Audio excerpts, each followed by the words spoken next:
আলহামদুলিল্লাহ, শুরুতে আল্লাহ তাআলার প্রশংসা জ্ঞাপন করছি, যার অশেষ রহমতে আমরা জুমার সালাত আদায় করার লক্ষ্যে মসজিদে এসে উপস্থিত হতে পেরেছি। তাই তার প্রশংসা জ্ঞাপন করছি আলহামদুলিল্লাহ। দুরূদ ও সালাম বর্ষিত হোক শেষ নবী সৈয়দুল মুরসালিন খাতামুন নবিয়্যিন মুহাম্মদ সাল্লাল্লাহু আলাইহি ওয়াসাল্লাম উপর আল্লাহুম্মা সাল্লি আলাইহি আল্লাহুম্মা বারিক আলাইহি। সম্মানিত উপস্থিতি, আমরা আজকে আলোচনা করব কোরআনের ফজিলত, কোরআনের শ্রেষ্ঠত্ব এবং কোরআনের সাথে আমাদের করণীয় বর্জনীয় নিয়ে আমরা সংক্ষিপ্ত আলোচনা করার চেষ্টা করব ইনশাআল্লাহ। মা তৌফিক ইল্লা বিল্লাহ, আলাইহি তাওয়াক্কালতু ওয়া ইলাইহি উনীব।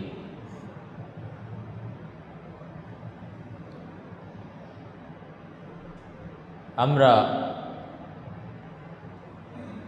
যে জ্ঞান অর্জন করি, এই জ্ঞান মূলত অর্জন করা যায় মৌলিক তিনটা মাধ্যমে। আমাদের সকল জ্ঞান, এই সকল জ্ঞানের উৎস মূলত মৌলিকভাবে তিনটা। তার মধ্যে সর্বপ্রথম উৎস বা যে উৎস আমরা সবাই গ্রহণ করি, সে উৎস হচ্ছে আমাদের পাঁচ ইন্দ্র। তো এই পাঁচ ইন্দ্রের মাধ্যমে আমাদের প্রাথমিক বা আমরা সিংহভাগ জ্ঞান মূলত আমরা অর্জন করে থাকি এই পাঁচটা ইন্দ্রের মাধ্যমে। পাঁচটা ইন্দ্র হচ্ছে আমাদের বাকশক্তি,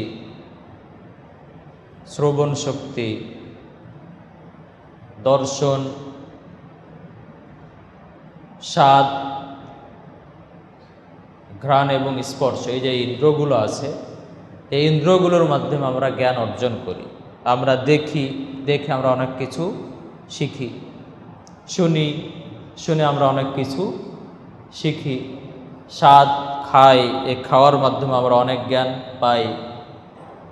তো আমাদের প্রাথমিক যে স্তর, সেটা হচ্ছে আমাদের পাঁচটা ইন্দ্র।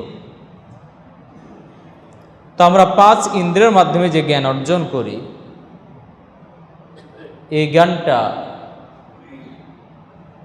নির্ভেজাল না। এই জ্ঞান অনেক সময় আমাদের ভুল তথ্য দেয়। আমরা অনেক সময় এই ইন্দ্রগুলোর মাধ্যমে ভুল আমরা জ্ঞান অর্জন করি। যেমন খুব সাধারণ একটা উদাহরণ দেই। ধরেন আপনি, যেটা বললাম, আমাদের একটা হলো দৃষ্টিশক্তি, চোখ, এটা আমাদের জ্ঞান অর্জনের একটা মাধ্যম। তা আমরা যখন গাড়িতে যাই, গাড়ি যখন একটু দ্রুত গতিতে চলে, বাইরের দিকে তাকালে আমাদের চোখ আমাদের কি বলে? চোখ আমাদের বিশ্বাস করতে বলে যে তোমরা বিশ্বাস করো যে পাশের যে বিল্ডিংগুলো আছে, রাস্তাগুলো আছে, গাছ আছে, এগুলোও কী করছে? দৌড়াচ্ছে, চলছে। এটা আমাদের কি করে? চোখ আমাদের এটা বিশ্বাস করতে বলে। কিন্তু এই জ্ঞান কি সঠিক? এই জ্ঞান সঠিক না। এরপর আমরা শ্রবণ শক্তি বলি। আমরা অনেক সময় ভুল তথ্য শুনি না। একজন বলছে এক কথা, কিন্তু আমার কানে আসছে অন্য কথা। সে একটা কথাও বলছে, কিন্তু এই কান এটা কি করছে? ভিন্নভাবে শুনছে। তাহলে কান আমাকে বিশ্বাস করতে বলে যে কি ওই কথাটা বিকৃতভাবে আমাকে বিশ্বাস করতে বলে। একইভাবে আমাদের স্বাদ শক্তি, এটা আমাদের অনেক সময় কি ভুল তথ্য দেয়। যেমন আপনার বা আমার যখন জ্বর হয় বা যখন কোনো অসুস্থ হই, তখন তিতা জিনিস লাগে, মিঠা জিনিস লাগে তিতা লাগে, মানে আমার স্বাদটা কি হয়ে গেছে, বিকৃত হয়ে গেছে। মানে তিতা জিনিসটাকে আমার স্বাদ আমাকে বিশ্বাস করতে বলছে, তুমি এখন বিশ্বাস করে এটা হচ্ছে মিঠা জিনিস। এবার আমাদের যে 5টা ইন্দ্র আছে, এই 5টা ইন্দ্র আমাদের কি দেয়? ভুল তথ্য দেয়। এই তথ্য পুরোপুরি সঠিক নয়, অনেক সময় আমাদের বিভ্রান্তিকর তথ্য আমাদের দেয়। তাহলে এটা আমাদের প্রথম উৎস জ্ঞান অর্জনের। দ্বিতীয় উৎস হচ্ছে জ্ঞান অর্জনের গবেষণা, চিন্তা শক্তি। তা আমরা চিন্তা বা গবেষণা শক্তি ব্যবহার করে আমরা কি করি? অনেক সময় জ্ঞান অর্জন করি, এবং এটাও একটা বিরাট জ্ঞানের একটা মাধ্যম। আমরা দূরে কিছু আওয়াজ শুনলে তখন বলি এখানে মানুষ কি করছে? কথা বলছে। তাহলে এই যে মানুষ কথা বলছে, এটা কিসের মাধ্যমে? আওয়াজটা গবেষণা করে আমি বের করলাম যে এখানে একটা মানুষ কি করছে? কথা বলছে। এখানে একটা ধরেন জুতা পরে আছে, স্যান্ডেল পরে আছে, আমি ভাবি তখন আমরা কি ভাবি যে এখান থেকে একটা মানুষ গেছিল। তাহলে এই জুতা দেখে আমি শনাক্ত করতে পারি এখান থেকে একটা কি গেছে? মানুষ গেছে। এগুলা সাধারণ আমি উদাহরণ দিচ্ছি। তো এটা আমার একটা গবেষণা, মানে গবেষণা বলতে বোঝায় একটা দৃশ্যমান জিনিসকে চিন্তা করে আর একটা তথ্য উদ্ঘাটন করাকে কি বলা হয়? গবেষণা বলা। মানে এটার পিছনে একটা কি লাগে? একটা ক্লু লাগে, একটা লক্ষণ লাগে, একটা কিছু আপনার ইন্দ্রিয় গ্রাহ্য কিছু জিনিস লাগে, সেটাকে নির্ভর করে আর একটা তথ্য বের করাকে বলা হয় গবেষণা বলা। আর এটা কাজ কিসের কাজ? এটা হলো মেধার কাজ। এটা আমাদের মেধা দিয়ে এই তথ্যটা উদ্ঘাটন করে। তো আমাদের এই মেধা যে গবেষণালব্ধ যে জ্ঞান, এই গবেষণালব্ধ জ্ঞানও কি হয়? ভুল হয়, এবং এটা ভুলের পরিমাণ বেশি হয়। ইন্দ্রিয় গ্রাহ্য জ্ঞানের তুলনায় এই গবেষণালব্ধ জ্ঞানের ভুলের পরিমাণ বেশি থাকে। তাহলে আমাদের দ্বিতীয় যে উৎস, যেমন কথার কথা, যদি আমি একটা জায়গায় দেখলাম কি এখান থেকে দেখছি ধোঁয়া উঠছে, তখন আমার গবেষণা শক্তি আমার কি বলে? ওখানে আগুন লেগেছে বলে। কিন্তু দেখা গেল ওখানে গিয়ে এটা আসলে কি লাগে নাই? আগুন লাগে নাই, হয়তো কৃত্রিম কোনো ধোঁয়া উঠছে। এখন ইলেকট্রিক অনেক কি করে, অনেকভাবে ধোঁয়া উড়ানো যায়। অথবা দেখা গেলো ওখানে ওই যে আপনাদের সিটি কর্পোরেশনের ওই যে কি মশা নিধনের ব্যবহার করছে, স্প্রে ব্যবহার করছে, এখানে দূর থেকে কি মনে হচ্ছে? আগুন মনে হচ্ছে। তা এই তথ্য কি হয়? ভুল হয়। তাহলে আমাদের যেটা বললাম প্রথম উৎস ইন্দ্র, এটাও আমাদের কি দেয়? ভুল তথ্য দেয়। আমাদের গবেষণা দ্বিতীয়, সেটাও কি দেয়? ভুল তথ্য দেয়। এবং এই দুইটা উৎস পৃথিবীর সকল মানুষ ব্যবহার করে জ্ঞান অর্জনের ক্ষেত্রে, এটা সবার জন্যে প্রযোজ্য। এবং যারা আমরা আসমানি গ্রন্থে বিশ্বাস করি, সেটা হোক খ্রিস্টান হোক, ইহুদি হোক, মুসলিম হোক, বা যারা আসমানি গ্রন্থে কি করে? বিশ্বাস করে, তাদের কাছে আর একটা জ্ঞানের উৎস আছে, যেটা চূড়ান্ত উৎস, যে উৎসে কোনো ভুল নাই, যেই জ্ঞানে কোনো ভুল নাই, শতভাগ নিশ্চিত জ্ঞানের উৎস, সেটা হচ্ছে আমাদের ওহির জ্ঞান। যারা মুসলিম বলি বা যারা কি বললাম, যারা আসমানি কিতাবে বিশ্বাসী, তারা সবাই বিশ্বাস করে যে জ্ঞানের আর একটা উৎস আছে, চূড়ান্ত উৎস, যে উৎস কখনো ভুল হবে না, শতভাগ নিশ্চিত জ্ঞানের উৎস, সেটা হচ্ছে কি? আসমান থেকে আল্লাহ প্রদত্ত ওহির জ্ঞান, যেই জ্ঞান কোনো ধরনের ভুল নাই, একদম নির্ভেজাল জ্ঞানের উৎস। তো এটা যেমন ইহুদি নাসারাদের কাছে, তাদের কাছে তাওরাত আছে, ইনজিল আছে, কিন্তু সেটা আবার তারা কি বিকৃত করে ফেলেছে। সে উৎস এখন আর কি নেই, ঠিক নেই, সেটা বিকৃত একটা উৎস দাঁড়িয়েছে। এখন আমাদের কাছে চূড়ান্ত যেটা উৎস, সেটা হচ্ছে কি? ওহী বা কোরআনের জ্ঞান। তো এই জন্য আমরা দেখতে পাই যে যখন যেই সমাজে, যে এলাকায় ওহির জ্ঞান বিলুপ্ত হয়েছে, ওহির জ্ঞান বিকৃত হয়েছে, ওহির জ্ঞানে কোনো ধরনের ভুল ঢুকে গেছে, অথবা ওহির জ্ঞান পুরাটা হারিয়ে গেছে, সেখানে আল্লাহ তাআলা এই সমাজটাকে ঠিক করার জন্য আবার কি ওহির জ্ঞান পাঠিয়েছে। কারণ এখন দুইটা উৎস যে দেয়, দুইটা উৎস কি করে? ভুল করে। ওহির জ্ঞান বিকৃত হয়েছে, ওহি নাই, নবী নাই, নবীর দাওয়াত নাই। তার মানে এখানে কি দুইটা উৎস, যেটা ভুলে ভরা উৎস, ঠিক বেঠিকের একটা উৎস।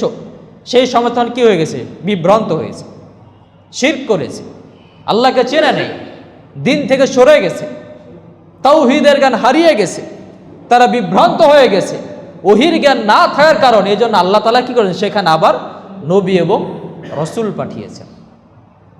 প্রতিটা যুগে আল্লাহ তাআলাকে এই পদ্ধতি গ্রহণ করেছেন। আল্লাহ তাআলা বলেছেন, ওয়ালাকাদ বাআসনা ফি কুল্লি উম্মাতিন রাসূলা আন ইউবুদুল্লাহা ওয়াজতানিবুত তাগুত।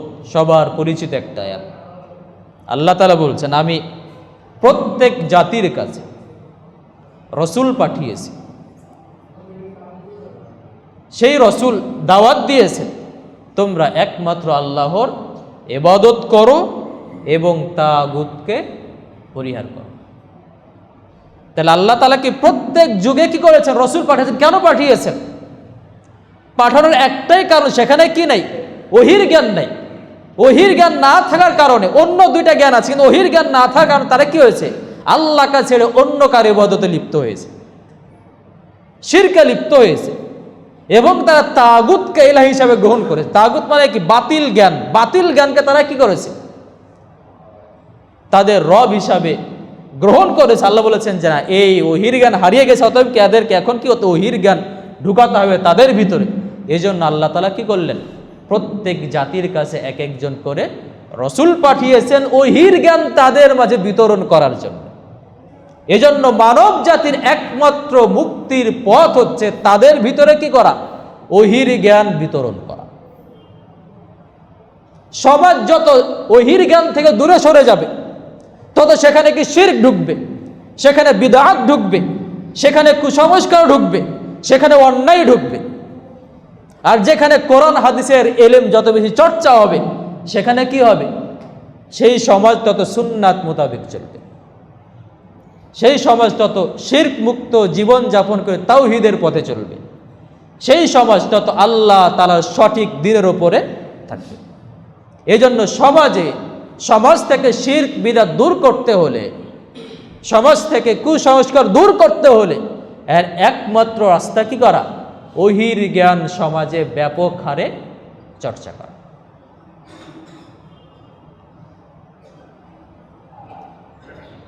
তো আমরা বললাম যে আমাদের কাছে এই ওহির জ্ঞানের উৎস এখন কোনটা? কোরআন। যেহেতু এটা একটা শতভাগ সুনিশ্চিত একটা জ্ঞান, এই জন্য আল্লাহ তাআলা এই কোরআনের ফজিলত কি দিয়েছেন? অনেক দিয়েছেন। কোরআনের অনেক ফজিলত। আমাদের আহলুস সুন্নাহ ওয়াল জামাআত একটা আকীদা হচ্ছে যে কোরআন হচ্ছে আল্লাহ তাআলার কালাম। কোরআন হচ্ছে আল্লাহ তাআলার কি? কথা। এবং এটা কি গায়ের মখলুক, এটা কি না কোনো সৃষ্টি বস্তু না, এটা কি না কোনো সৃষ্টি বস্তু হয়, এটা হচ্ছে গায়ের মখলুক। এটা হচ্ছে আহলুস সুন্নাহ ওয়াল জামাআতের আকীদা। মানে আল্লাহ তাআলা কোরআনে যে শব্দগুলো আছে, এগুলো আল্লাহ তাআলা কি করেছেন? নিজে উচ্চারণ করেছেন। একটু চিন্তা করি আমরা, এটা কি আল্লাহ তাআলার কি নিজে উচ্চারিত শব্দ? এজন্য আমরা দেখতে পাই যে আমাদের যারা পূর্ববর্তী আলেম ছিলেন, তারা যখন আপনার কোরআন পড়তে, তারা যখন হাদিস পড়তেন, হাদিস পাঠ করার সময় তারা কান্না করতেন। কান্না করার কারণ ছিল যে তারা আনন্দে কাঁদতেন। তারা বলতেন যে আমার মতো একজন পাপী বান্দা, আমার মতো একজন অধম বান্দার মুখ দিয়ে সেই কথাগুলো বের হচ্ছে যেই কথাগুলো আমার রসুল বলেছেন, যেই কথাগুলো আমার রসুলের মুখ দিয়ে বের হয়েছে, সেই কথাগুলো আমার মুখ দিয়ে উচ্চারণ করতে পারছি, এই চিন্তায়, এই কল্পনা করে তারা কান্না করতেন। তো চিন্তা করেন যে আমার মতো মখলুক, আমার মতো সৃষ্টি বস্তু উচ্চারণ করছে সেই শব্দগুলো যেগুলো উচ্চারণ করেছেন আমার রব খালেক, আমার স্রষ্টা, যেই শব্দ উচ্চারণ করেছেন, এটা আপনি কল্পনা করেন। একটা কি কল্পনা? এটা একটা সৌভাগ্যের বিষয়। কোরআন পাঠটা একটা সৌভাগ্যের বিষয় যে আমার মতো মাখলুক কি করে? খালেকের উচ্চারিত শব্দ আমার মুখ দিয়ে কি হচ্ছে? বের হচ্ছে। এই নিয়ামত সবাই পায় না, এই মর্যাদা সব অর্জন করতে পারে না। এবং এটা যারা চিন্তা করে তারাই এই মর্যাদা কি করতে, কোরআনের মর্যাদা উপলব্ধি করতে পারে। যেমন কোরআনের মর্যাদা উপলব্ধি করে মূলত মানুষ বাদ দিয়ে যত মাখলুক আছে সবাই কোরআনের মর্যাদা কি করে, উপলব্ধি করতে পারে। একমাত্র মানুষ কোরআনের মর্যাদা উপলব্ধি করতে পারে না। যেন আল্লাহ তাআলা বলছেন যে ওয়ালাউ আনজালনা হাযাল কুরআন আলা জাবালিন লারাআইতাহু খাশিআম মুতাসাদ্দিআম মিন খাশিয়াতিল্লাহ। আল্লাহ বলছেন ওয়ালাউ আনজালনা হাযাল কুরআন, আমি যদি এই কোরআনকে নাজিল করতাম, অবতরণ করতাম, আলা জাবালিন, কোন পাহাড়ের উপরে, লারাআইতাহু, তাহলে আপনি দেখতেন পাহাড়কে, খাশিআম মুতাসাদ্দিআন, ভয়ে, আল্লাহর ভয়ে প্রকম্পিত হয়ে পাহাড় কি করত, ফেটে পড়ত। মানে সে চিন্তা করত যে আমি এই পাহাড়, আমার পক্ষে এই কোরআনের মর্যাদা ধারণ করা কি সম্ভব? আমার পক্ষে কোরআনের যথাযোগ্য মর্যাদা দেওয়া কি সম্ভব? এই চিন্তা করে, এই ভয়ে পাহাড় কি হতো, বিদীর্ণ হতো, ফেটে পড়ত। পাহাড় আর তার জায়গায় টিকে থাকতে পারত না কোরআনের মর্যাদার কথা চিন্তা করে। এই জন্য আল্লাহ তাআলা এই আয়াতে শেষে বলছেন যে ওয়াকানাল ইনসান বলছেন যালুমান জাহুলা, মানুষ হচ্ছে জালেম এবং জাহেল। আল্লাহ তাআলা মানুষকে কি বলছেন, জালেম এবং জাহেল।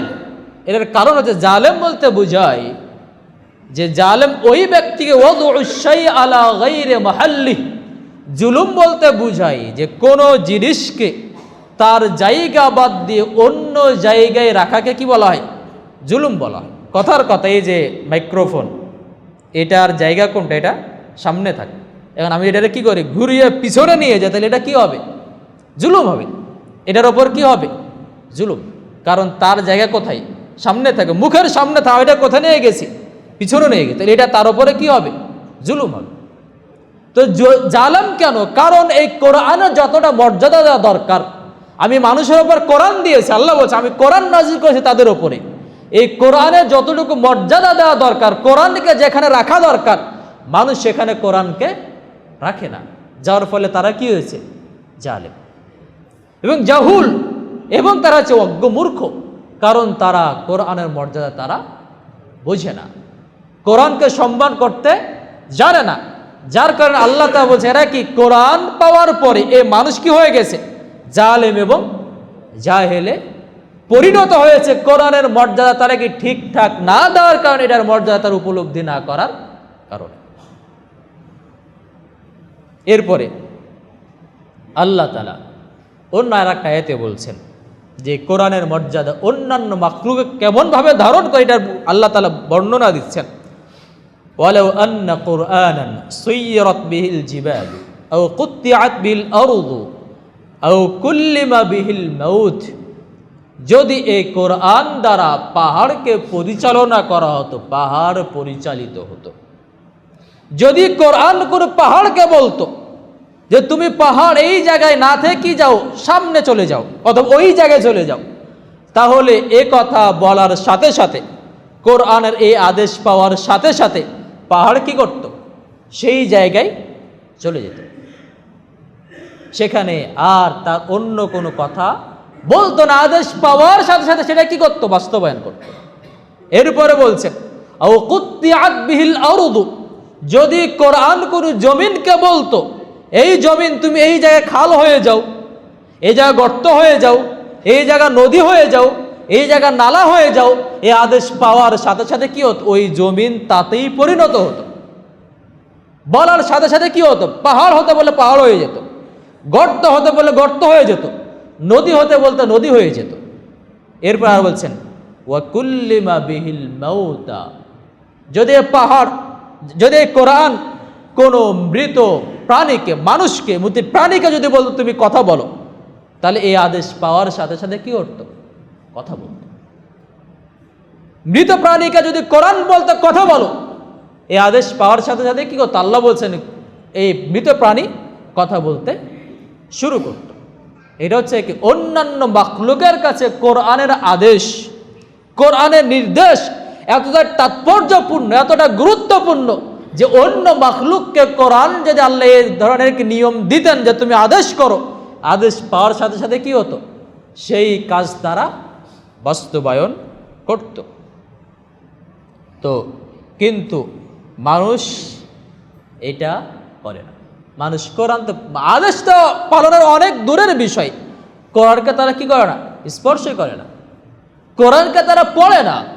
কোরআন যে মর্যাদা, এই মর্যাদা তাদের ভিতরে কি ধারণই তারা করে না। তা আদেশ পালন তো অনেক দূরের বিষয়।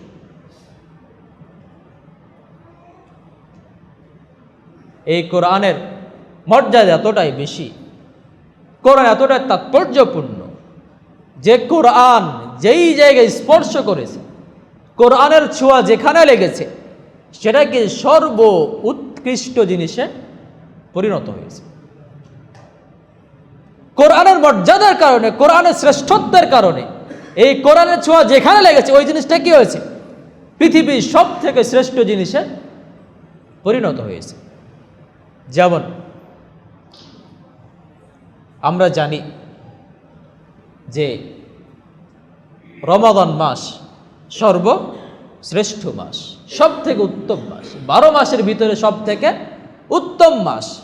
এই উত্তম মাস হওয়ার পিছনে কারণ হচ্ছে কি? আল্লাহ তাআলা রমাদান মাসে কোরআন নাজিল করেছে। শাহরুর রমাদান আল্লাযী উনজিলা ফীহিল কোরআন, এই এমন একটা মাস, রমাদান এমন একটা মাস যেই মাসে আল্লাহ তাআলা কি করেছেন? কোরআন নাজিল করেছে। মানে আল্লাহ তাআলা রমাদান মাসের শ্রেষ্ঠত্ব তুলে ধরছেন কিসের মাধ্যমে? কোরআন নাজিল হয়েছে এই কথা বলার মাধ্যমে। অতএব এই যে কোরআন শ্রেষ্ঠ মাস, এই কোরআন এই রমাদান শ্রেষ্ঠ মাস, এই রমাদান শ্রেষ্ঠ মাস হওয়ার পিছনে কারণ কি? এই মাসে আল্লাহ তাআলা কোরআন নাজিল করেছে। এরপরে লাইলাতুল কদর, হাজার মাসের থেকে কি শ্রেষ্ঠ রাত, এর পিছনে কারণ কি? আল্লাহ তাআলা এই রাত্রে কোরআন নাজিল করেছে। আল্লাহ বলছে ইন্না আনজালনাহু ফি লাইলাতিল কদর, আমি এই কোরআনকে নাজিল করেছি লাইলাতুল কদর। এই লাইলাতুল কদরে নাজিল করার কারণে এই মাসটা কি হয়েছে? হাজার মাসের থেকে শ্রেষ্ঠ রাতে পরিণত হয়েছে, কারণ এখানে কোরআনের ছোঁয়া লেগেছে। এরপরে আমাদের রসুল সব থেকে উত্তম মানুষ, সর্বশ্রেষ্ঠ মানুষ। এই সর্বশ্রেষ্ঠ মানুষের পিছনে কারণ কি? আল্লাহ তাআলা তার উপরে কোরআন নাজিল করেছে। কোরআন নাজিল করার কারণে, রসুলের উপরে কোরআন নাজিল হওয়ার কারণে আল্লাহ রসুল সাল্লাল্লাহু আলাইহি ওয়াসাল্লাম কি সব থেকে শ্রেষ্ঠ মানুষে পরিণত হয়েছে। এরপরে এই উম্মতে মুহাম্মাদি সর্বশ্রেষ্ঠ জাতি, আমরা সর্বশ্রেষ্ঠ জাতি। এই সর্বশ্রেষ্ঠ জাতি হওয়ার পিছনে কারণ হচ্ছে কি? আল্লাহ তাআলা আমাদের মাঝে কোরআন নাজিল করেছে। তাহলে আমাদের শ্রেষ্ঠত্ব, আমাদের মর্যাদা, এই মর্যাদার পিছনে ধারক বাহক হচ্ছে কি? কোরআন। অতএব উম্মাহ যতদিন কোরআন ধারণ করবে, কোরআনকে মেনে চলবে, ততদিন এই উম্মার শ্রেষ্ঠত্ব বজায় থাকবে। এবং উম্মাহ যখন কোরআন থেকে দূরে সরে যাবে, তার শ্রেষ্ঠত্ব কি হয়ে যাবে? তখন বিলীন হয়ে যাবে।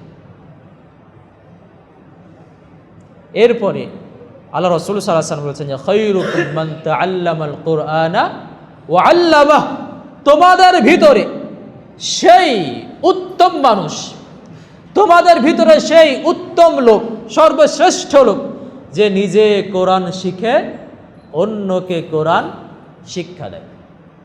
তাহলে আমি যখন নিজে কোরআন শিখব, পাঠ করব, অন্যকে যখন শিক্ষা দিব, তখন কি হবে? আমি এই কোরআনের ছোঁয়া লাগার কারণে, কোরআনের জ্ঞান আমার ভিতরে থাকার কারণে এবং এই জ্ঞান অন্যের মাঝে বিতরণ করার কারণে আমি কি সব থেকে উত্তম মানুষে পরিণত হব। কারণ আমার ভিতরে এখন কি লেগেছে? কোরআনের ছোঁয়া লেগেছে।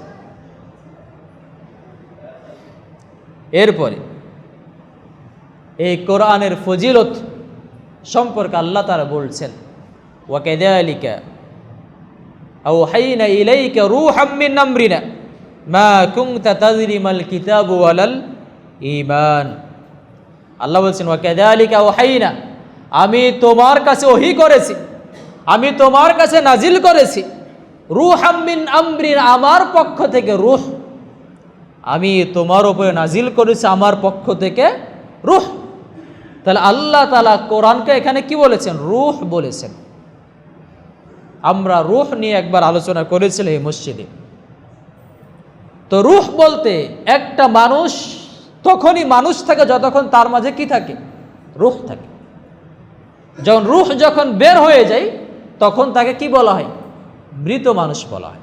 এই যে আমরা যে মারা যায় বলে না, মারা যায় মানে কি? ইন্তেকাল যে আমরা বলি, ইন্তেকাল মানে কি হয়েছে? রূহ তার দেহ থেকে বের হয়ে চলে গেছে, এটাকে বলা হয় ইন্তেকাল। মানে কি করে? এক জায়গা থেকে আর এক জায়গায় যাকে বলা হয় ইন্তেকাল বলা হয়। তো তার মানে কি রূহ আসলে কি? আমার যে দেহে রূহ ছিল এই রূহটা কি গেছে? বের হয়ে গেছে। এই রূহ বের হয়ে যাওয়ার কারণে আমি কি হয়েছে? এখন মৃত মানুষে পরিণত হয়েছে। তো আল্লাহ তাআলা এই কোরআনকে কি বলেছেন? রূহ বলেছেন। মানে এই কোরআন হচ্ছে রূহ। অতএব এই কোরআন যার ভিতরে থাকবে সে আল্লাহর কাছে জীবিত মানুষ, আর যার ভিতরে এই কোরআন থাকবে না সে আল্লাহর কাছে কি মানুষ? মৃত মানুষ। মানে আমি জীবিত থাকা অবস্থাতে আমি কি আল্লাহর কাছে কি হয়েছি? মৃত মানুষে পরিণত হয়েছি, যদি আমার মাঝে কোরআনের জ্ঞান না থাকে। তাহলে আমি আল্লাহর কাছে ততক্ষণ জীবিত, আল্লাহ আমাকে ততক্ষণ জীবিত ধরবেন যতক্ষণ আমার ভিতরে কোরআনের জ্ঞান চর্চা হবে। আমি কোরআনকে ধারণ করব, তখন আমি আল্লাহর কাছে কি আছি? জীবিত আছি। এই জন্য হাদিসে বিভিন্ন জায়গায় বলা হয়েছে যে ওই বাড়িটা মৃত বাড়ি, ওই বাড়িটা বিরান বাড়ি, যেই বাড়িতে আল্লাহর কি হয় না? জিকির হয় না, কোরআন তেলাওয়াত হয় না, এই বাড়িটাকে আল্লাহ কি বলেছেন? একটা মৃত বাড়ি বলেছেন। কারণ এখানে কি জীবিত মানুষ বসবাস করলে আল্লাহর কাছে এরা কি মানুষ? সব মৃত মানুষ। এরা আল্লাহর কাছে আর কি নেই? জীবিত নেই। এজন্য আমার আপনার জীবন প্রকৃত জীবিত থাকা এটা নির্ভর করে কার উপরে? কোরআন তেলাওয়াত, কোরআন চর্চা, কোরআন অনুধাবন, কোরআন ধারণ, এই সব কিছুর উপরে নির্ভর করে আমি আল্লাহর কাছে জীবিত কিনা, আমার ভিতর রূহ আছে কিনা, এটা নির্ভর করে এই সবগুলোর উপরে। আমি আপনি ভাবছি আমি তো জীবিত আছি, কিন্তু আল্লাহ বলছে না, তুমি কি গেছো? আমার কাছে মারা গেছো, যদি তুমি এই কোরআনকে ধারণ করতে না পারো। এরপরে আল্লাহ তাআলা অন্য আরেকটা আয়াতে বলছেন যে ইয়া আইয়ুহান নাস قد جاءتكم موعظة من ربكم وشفاء لما في الصدور وهدى ورحمة للمؤمنين। আল্লাহ বলছেন হে মানুষেরা, قد جاءتكم তোমাদের কাছে এসেছে, موعظة من ربكم তোমাদের রবের পক্ষ থেকে ওয়াজ। আল্লাহ বলছেন তোমাদের কাছে এসেছে, তোমাদের রবের পক্ষ থেকে ওয়াজ এসেছে। ওয়াশিফাউন লিমা ফিস সুদূর এবং অন্তরের আরোগ্য এসেছে। ওয়া হুদান এবং হেদায়েত এসেছে। ওয়া রাহমাতুল লিল মুমিনিন এবং মুমিনদের জন্য রহমত এসেছে। কোরআনকে আল্লাহ তাআলা এই আয়াতে 4টা গুণে গুণান্বিত করেছে। তার মধ্যে প্রথম গুণ হচ্ছে যে এটা তোমার রবের পক্ষ থেকে ওয়াজ, নসিহত। এটা সব থেকে বড় ওয়াজ। মানে আমি আপনি হাজার দিন ওয়াজ করলে যতটা আপনার অন্তরে কাজ দিবে, পরিবর্তন ঘটবে, এর তুলনা আপনি কোরআন পড়েন, আপনার অন্তর তার থেকে কি হবে? বেশি কাজে দিবে। এজন্য অন্তর আপনি নরম করতে চান, আপনি কি পড়েন? কোরআন পড়েন। তাই প্রথমে আল্লাহ তাআলা ওয়াজ বলেছেন, কারণ হচ্ছে যে একটা মানুষের অন্তরে ইমানের চারা রোপণ করতে হবে। আল্লাহ তাআলা কি এই ইমানকে কি বলেছে? শাজারা তাইয়্যিবা বলেছে, একটা কি উত্তম গাছ বলেছে। ইমান হচ্ছে একটা কি উত্তম গাছ। এটা একটা গাছ, যে গাছের থাকে শিকড় থাকে, আসলুহা ফিলা মানে ওয়াফারুহা ফিস সামা, যেখানে কি আল্লাহ কি বলেছেন? আসলুহা সাবিতুন এ ধরনের একটা আয়াত। অর্থাৎ এই গোড়াটা কি থাকে? জমিনে থাকে, এবং এর শাখাগুলো থাকে কোথায়? আসমানে থাকে। তাহলে একটা ইমান একটা গাছ, এই গাছ অন্তরে কি করা লাগে? রোপণ করা লাগে। তো আল্লাহ তাআলা এই অন্তরটা একটা কি বলেছে? একটা জমির সাথে সাদৃশ্য দিয়েছে। তা আমরা যখন জমিনে কি লাগাই, ধান চাষ করি, গম চাষ করি, তখন আমরা কি করি? প্রথমে এটারে কি করা লাগে? ওই লাঙ্গল দেওয়া লাগে। নাঙ্গলের জমিটারে কি করা? নরম করা লাগে। আপনি নাঙ্গল চাষ না দিয়ে যদি কি করেন, ওখানে আপনি ধানের চারা ফেলে দিলেন, বীজ ফেলে দিলেন, এটা কি হবে না? চারা রোপণ হবে না। তো এই অন্তর, এটা কি মানুষের অন্তরকে শক্ত হয়। আল্লাহ তাআলা বলছেন যে কিছু সুম্মা কাসাত কুলুবুকুম মিন বাদি যালিক, মানুষের অন্তর কি শক্ত হয়ে যায়। ফাইয়া কাল হিজার, এটা কার মতো হয়? পাথরের মতো হয়ে যায়। মানুষের অন্তরটা কি পাথরের মতো হয়ে যায় কখনো। আশাদ্দু কাসওয়া, অথবা কি পাথরের থেকেও কি হয়? মানুষের অন্তর শক্ত হয়ে যায়। আল্লাহ বলছে যে পাথর থেকে ঝর্ণা প্রবাহিত হয়, কিন্তু কিছু মানুষের অন্তর এমন হয় যেখানে কি হবে না? ঝর্ণাও প্রবাহিত হবে না, মানে পাথরের থেকেও শক্ত। তাহলে এই অন্তরটারে কি করা লাগবে? প্রথমে চাষ করা লাগবে, লাঙ্গল দেওয়া লাগবে। তো এই কোরআন, এই অন্তরটাকে চাষ করতে হলে, এই অন্তরটাকে নরম করতে হলে আল্লাহ বলছে এটা তোমার ওয়াজ, এটা কোরআন পড়ো, তোমার অন্তর কি হবে? লাঙ্গল দেওয়ার মতো, এটা কি নরম হবে। এরপর আল্লাহ বলছেন, এই জন্য বলে যে কোরআন সব থেকে বড় ওয়াজ। আপনার এত ওয়াজ শোনা দরকার, আপনি কি করেন? কোরআন পড়েন, আপনার কি দিবে? ওয়াজের কাজ দিবে। আপনি এত ওয়াজ মাহফিল শোনার দরকার, আপনি কি করেন? কোরআন পড়েন। তাহলে কি সব থেকে বেশি আপনার অন্তরে প্রভাব বিস্তার করবে। এরপরে বলছেন ওয়াশিফাউল লিমা ফিস সুদূর, এবং এটা অন্তরের ব্যাধি দূর করে। আমরা এর আগে একটা আলোচনা করেছিলাম, অন্তরের ব্যাধি নিয়ে, রোগ নিয়ে আমরা আলোচনা করেছিলাম। আমরা বলেছিলাম যে অন্তরে কি আমাদের দেহে যত মানে রোগ হয়, তার তুলনায় বেশি রোগ থাকে কোথায়? অন্তরের রোগ থাকে। অন্তরে নানান রোগ থাকে। এই অন্তর মারা যায়। আল্লাহ তাআলা বিভিন্ন জায়গায় কি বলেছেন? অন্তরকে মৃত অন্তর বলেছেন। এবং কিছু অন্তর এমন রোগে আক্রান্ত হয় যেটা কি আর কি হয় না, কখনো সারে না। ফি কুলুবিহিম মারাদুন, তাদের অন্তরে কি আছে? ব্যাধি আছে, অসুস্থ অন্তর থাকে। তা আমাদের অন্তরে যতগুলো ব্যাধি আছে, এই ব্যাধি দূর করবে কিসের মাধ্যমে? কোরআন পাঠের মাধ্যমে। কোরআনের মানে অন্তরে অনেক ব্যাধি, যেমন অন্তর শক্ত হয়ে যাওয়া, এটা কি ব্যাধি, রোগ, অন্তরের রোগ। অন্যের প্রতি হিংসা, অন্তরের রোগ। কারো প্রতি ভালোবাসা জন্মে না, অন্তরের রোগ। আল্লাহ তাআলার ভয় অন্তরে ঢুকে না, অন্তরের রোগ। কারো আপনাকে সহ্য হয় না, এটা কি অন্তরের রোগ। কারো ভালো লাগে না, এটা অন্তরের রোগ। পাপের প্রতি চাহিদা বাড়ছে, এটা কি অন্তরের রোগ। নেকির প্রতি চাহিদা বাড়েন, এটা কি অন্তরের রোগ। এই সবগুলো অন্তরের রোগ। তো এই অন্তরের রোগ, এই রোগ বেলা দূর করবে কিসে? কোরআন তেলাওয়াতের মাধ্যমে। আপনার যত অন্তরে ব্যাধি আছে, এই ব্যাধি যদি দূর করতে চান, তাহলে আপনাকে কি করতে হবে? বেশি বেশি কোরআন তেলাওয়াত করেন। আপনার অন্তর থেকে আল্লাহ বলছে কি হবে? এই রোগগুলো সবগুলো কি দূর হবে, এবং আপনার অন্তর সুস্থ হবে। এবং আল্লাহর কাছে জান্নাত পেতে হলে শর্ত কি হবে?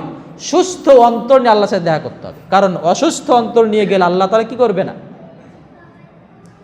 কোনো কাজে আসবে না। ইয়াউমা লা ইয়ানফাউ মালুন ওয়ালা বানুন ইল্লা মান আতাল্লাহা বিকলবিন সালিম। মানে আল্লাহর কাছে ওই ব্যক্তি মানে সফল কাম হবে যে আল্লাহর কাছে কি সুস্থ অন্তর নিয়ে যাবে, সে আল্লাহর কাছে কি হবে? সফল হবে। এছাড়া কি অন্য কেউ সফল হবে না। এই জন্য অন্তরের ব্যাধি দূর করতে হলে কি করতে হবে? বেশি বেশি কোরআন তেলাওয়াত করতে হবে। এরপরে বলছেন হুদান, হেদায়েতের পথ দেখাবে। কোরআন কি করবে? সঠিক রাস্তা দেখাবে। আমি যেটা আগেই বললাম, যেটা কি একদম নির্ভেজাল জ্ঞানের উৎস। অতএব আপনি যদি সঠিক পথ পেতে চান, আপনার সামনে যদি সঠিক পথ উদ্ভাসিত করতে চান, তাহলে আপনি বেশি বেশি কি করেন? কোরআন হাদিসের জ্ঞান চর্চা। আপনার এত হুজুর দিয়ে আপনার কি হবে না? যদি আপনার খুব সন্দেহ যায় কোনটা, তো বোঝে এটা সঠিক, এটা সঠিক, আপনি এত কি হুজুরদের কথা শোনা দরকার না। আপনি কি করেন? নিজে কোরআন পড়েন, নিজে হাদিস পড়ে, আল্লাহর কাছে দোয়া করেন, আমার কাছে হক তুলে ধরো। তাহলে আপনার সামনে কি হবে? কোরআন, আল্লাহ তাআলা বলছেন যে যদি কোরআন তেলাওয়াত করো, ওহির জ্ঞান চর্চা করো, তবে তোমার সামনে কি হেদায়েতের পথ, সঠিক পথ কোন, এটা কি হবে? একদম পরিষ্কার হয়ে যাবে। এরপরে বলছেন ওয়া রাহমাতুল লিল মুমিনিন, এবং এটা মুমিনদের জন্য রহমত। কোরআন মুমিনদের জন্য রহমত। এই জন্য কি রহমত পেতে হলে আমাদের কি করতে হবে? কোরআন বেশি বেশি চর্চা করতে হবে। পরিবারে ওই যে আমরা আগে বিষয়গুলো আমি অনেকবার এখানে বলেছি, কোরআন মানে পরিবার অশান্তি, মানে একটা সমাজ থেকে যখন, একটা পরিবার থেকে যখন, একটা ব্যক্তি থেকে যখন আল্লাহ রহমত দূর হয়ে যায়, তখন কি আসে? সেখানে অশান্তি নেমে আসে। অতএব পরিবার বলেন, ব্যক্তি বলেন, সব যদি আমরা আল্লাহ রহমত পেতে চাই, তবে এখানে কোরআন পড়তে হবে, কোরআন তেলাওয়াত করতে হবে, কোরআনের জ্ঞান চর্চা করতে হবে। তাহলে আল্লাহ তাআলা এখানে কি রহমত নাজিল করবে। তো আল্লাহ বলছেন যে অতএব ফাবিযালিকা ফালইফরাহু, অতএব কোরআন পেয়ে তোমরা কি আনন্দিত হও। আল্লাহ বলছে কোরআন পেয়ে তোমরা কি করো? আনন্দিত হও। তো যাও, এরপরে আমরা মোটামুটি কোরআনে কিছুটা এই ধরনের অনেকগুলো আয়াত আছে কোরআনের মর্যাদা নিয়ে, আমরা সংক্ষিপ্ত আলোচনা হচ্ছে, আমাদের মানে সময় মোটামুটি শেষ। তা আমরা শুধু এটুকু বলবো যে কোরআনের মর্যাদা শুধু জানলে হবে, কোরআন আমাকে কি করতে হবে? অনুধাবন করতে হবে, কোরআন মানতে হবে। কোরআন যদি না মানি, কোরআন যদি আমি আমার জীবনে ধারণ না করি, তবে এই কোরআন পরকালে আমার কি হবে? বিপদের কারণ হবে। যেমন আল্লাহ রাসূল সাল্লাল্লাহু আলাইহি ওয়াসাল্লাম বলছেন, আল কোরআনু শাফিউন মুশাফফাউন, কোরআন পরকালে শাফাআত করবে এবং তার শাফাআত কবুল করা হবে। রাসূল সাল্লাল্লাহু আলাইহি ওয়াসাল্লাম বলছেন যে কোরআন পরকালে কি করবে? শাফাআত করবে এবং তার শাফাত আল্লাহর কাছে গ্রহণযোগ্য হবে। ওয়া মাহিল মুসাদ্দাক, কোরআন আল্লাহর সাথে পরকালে তর্ক করবে এবং তার তর্কটা মেনে নেওয়া হবে।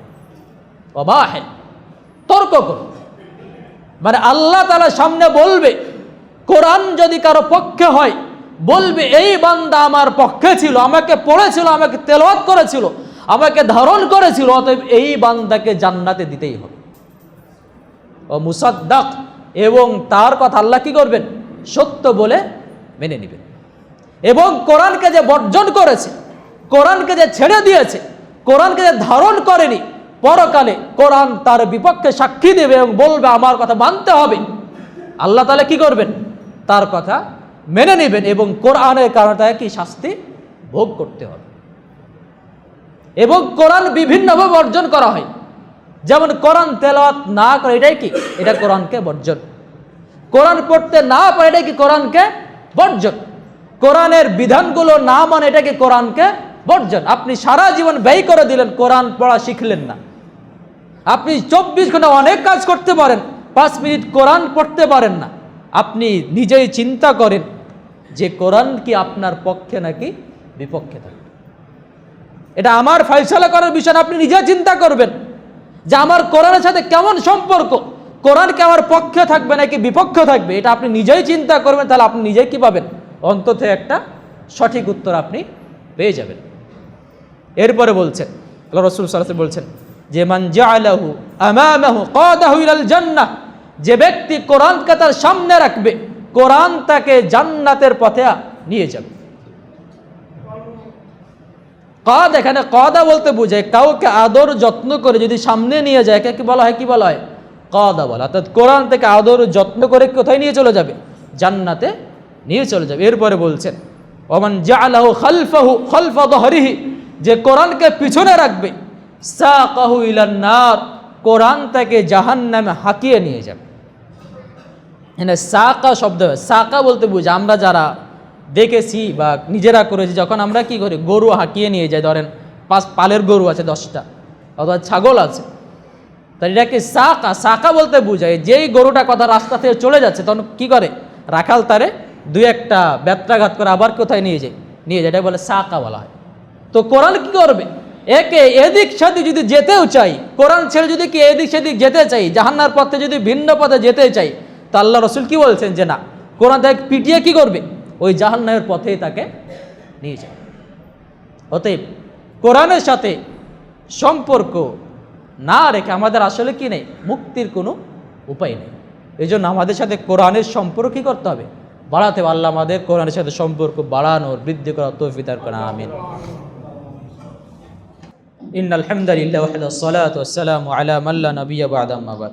সম্মানিত উপস্থিতি, আমরা শেষে একটু অনুরোধ করব যে আসুন পরকাল যদি আমরা সফল করতে চাই তবে আমরা বলবো যে দুইটা আমল করেন। একটা কোরআনের সাথে সম্পর্ক বাড়ান এবং নিয়মিত সালাতটা পড়েন।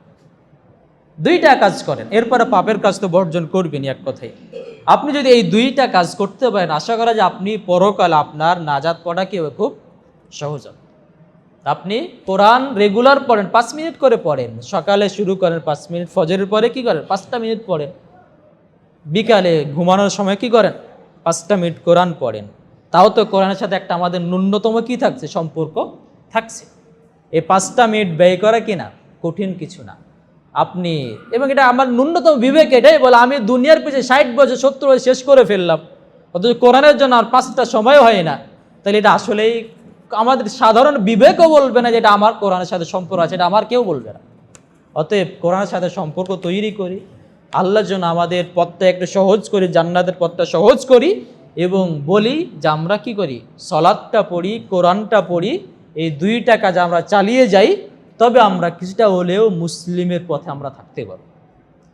তো আমরা আবারও শেষে উদাত্ত আহ্বান জানাই, আসুন আমরা আমাদের পরিবারে কোরআন চর্চা করি, আমার সন্তানকে কোরআন শিক্ষা দেই, আমার স্ত্রী কোরআন শিক্ষা দেই, আমি নিজেও পড়ি এবং আমাদের পরিবার একটা আইন নিয়ম করে ফেলি যে আমাদের কোরআন মানে আমাদের সকালটা শুরু হবে এবং দিনটা শেষ হবে 5 মিনিট কি কোরআন পড়ার মাধ্যমে। আপনি সবাইকে নিয়ে কি করেন, সকাল উঠলেন, আপনি সব পরিবারের সদস্যকে জড়ো করেন, 5টা মিনিট কি করেন কোরআন পড়েন। এরপরে যে যার কাজে লাগুক এবং বিকালে মাগরিবের পরে যখন কোনো কাজ নেই, সবাই যখন ফিরে আসলো পরিবারে, আবার বলেন যে আমরা কি করি, আজকে মিলে সবাই আমরা এটা নিয়ম বানিয়ে ফেলেন, 5 মিনিট করে কমপক্ষে কোরআনটা পড়েন। তা আল্লাহ আমাদের তৌফিক দান করেন, আমিন।